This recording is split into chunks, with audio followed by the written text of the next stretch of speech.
Einen ganz wundervollen guten Tag wünsche ich euch und herzlich willkommen zu einem neuen News-Video. Und zwar geht es dieses Mal um Machine Learning News.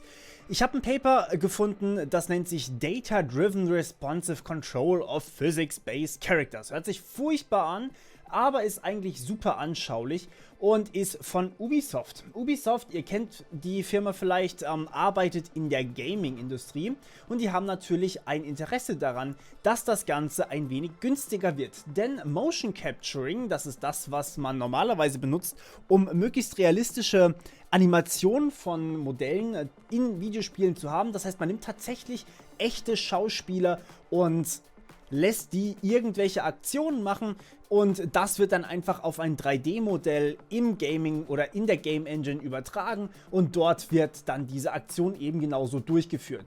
Die einzelnen Animationen werden via Blending ausgewechselt miteinander oder leicht ineinander übergewechselt sozusagen. Das habe ich in meiner Unreal Engine Tutorial-Reihe ja auch gezeigt und dann sieht das Ganze so aus, als wäre es von einer echten Person gemacht worden.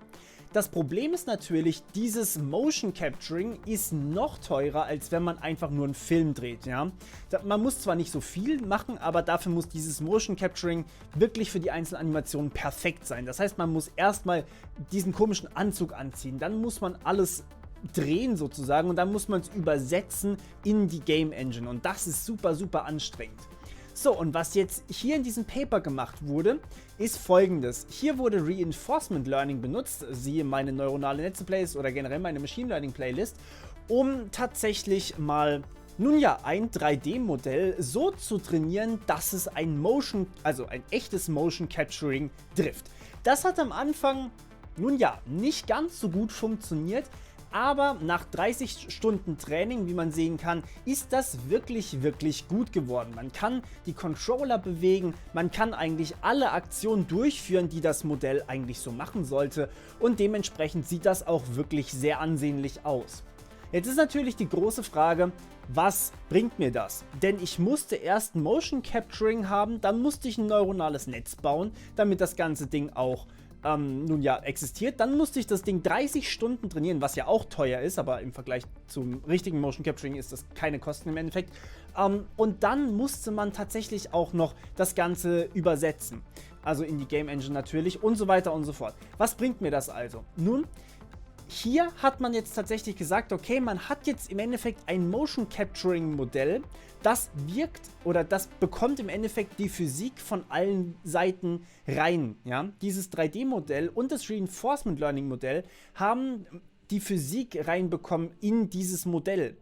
Und dadurch kann man jetzt einfach physikalische Simulationen ausführen und daraus realistische Motion Capturing oder realistische Animationen machen, die so aussehen, als wären es Motion Capturings. Das sieht man hier wunderbar.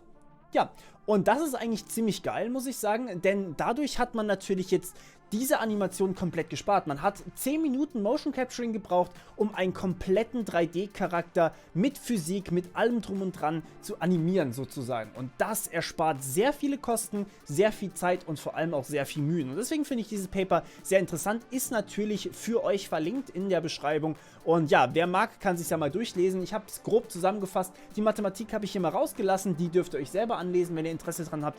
Aber ja, viel Spaß dabei und wir hören uns beim nächsten Mal.